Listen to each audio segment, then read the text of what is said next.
24 জুলাই আগস্টে সংঘটিত গণহত্যার দায়ে ক্ষমতাচ্যুত সাবেক প্রধানমন্ত্রী শেখ হাসিনাকে মৃত্যুদণ্ড দিয়েছে আন্তর্জাতিক অপরাধ ট্রাইব্যুনাল। এই মুহূর্তে আমি রয়েছি ধানমন্ডি 32-এ। শেখ হাসিনার মৃত্যুদণ্ডের রায়ের পর এই মুহূর্তে ধানমন্ডি 32-এ আমরা দেখতে পাচ্ছি যে সাধারণ ছাত্র জনতা উল্লাস প্রকাশ করছেন এবং সকাল থেকে আমরা ধানমন্ডি 32-এ যেটি দেখেছি, সকাল থেকে ছাত্র জনতা ধানমন্ডি 32-এ দুইটি বুলডোজার নিয়ে এসে ধানমন্ডি 32-এর যে অবশিষ্ট দুইটি অংশ, সে অবশিষ্ট দুইটি অংশ ভেঙে ফেলার প্রস্তুতি নিয়েছিল। তবে আইনশৃঙ্খলা রক্ষাকারী বাহিনীর সদস্যরা তাদেরকে সেখান থেকে আটকে দেয়, যার ফলে ধানমন্ডি 32-এর ভিতরে ছাত্র জনতা পরবর্তীতে প্রবেশ করতে পারেনি, তেমনটি কিন্তু আমরা দেখেছি। তবে এই মুহূর্তে ধানমন্ডি 32 সহ ধানমন্ডি 32-এর আশেপাশের যে পরিস্থিতি সেটি আমরা আপনাদেরকে দেখাচ্ছিলাম। মূলত যেটি বলছিলাম 2 ঘন্টা 10 মিনিটের সংক্ষিপ্ত রায় পড়া শেষে দুপুর 2:50 শেখ হাসিনা ও সাবেক স্বরাষ্ট্রমন্ত্রী আসাদুজ্জামান খান কামালের মৃত্যুদণ্ডের রায় ঘোষণা করেছে আন্তর্জাতিক অপরাধ ট্রাইব্যুনাল 1। এই রায় ঘোষণার পরপরই আমরা দেখেছি সাধারণ মানুষ তারা কিন্তু উচ্ছ্বাস প্রকাশ করেছেন এবং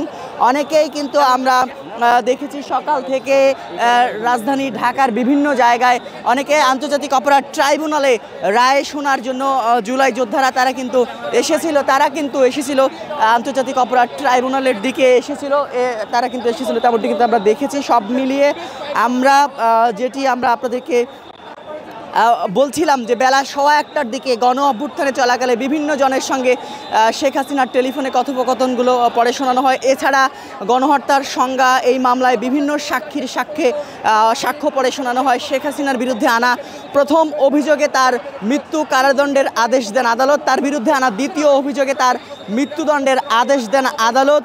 ট্রাইব্যুনাল বলেন, অভিযুক্ত শেখ হাসিনা হেলিকপ্টার, ড্রোন এবং প্রাণঘাতী অস্ত্র ব্যবহারের নির্দেশ দিয়ে মানবতা বিরোধী অপরাধ করেছেন। সাবেক স্বরাষ্ট্রমন্ত্রী আসাদুজ্জামান খান কামাল ও সাবেক আইজিপি চৌধুরী মোহাম্মদ আবদুল্লাহ আল মামুন মানবতা বিরোধী অপরাধ করেছেন।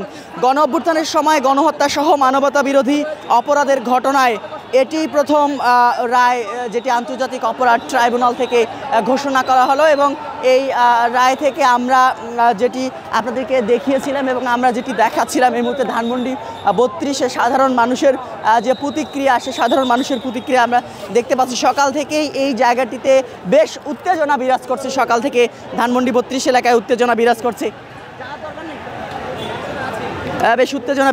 তবে এই মুহূর্তে আমরা যেটি আপনাদেরকে দেখাচ্ছিলাম রায় ঘোষণার পর ধানমন্ডি 32 এলাকার পরিস্থিতি কিন্তু আমরা আপনাদেরকে সরাসরি দেখাচ্ছিলাম। প্রিয় দর্শককে কোথা থেকে দেখছেন সেটি কমেন্টস করে জানাতে পারেন এবং সর্বশেষ আপডেট পেতে আমাদের ফেসবুক পেজ এবং ইউটিউব চ্যানেলটি সাবস্ক্রাইব করে রাখতে পারেন।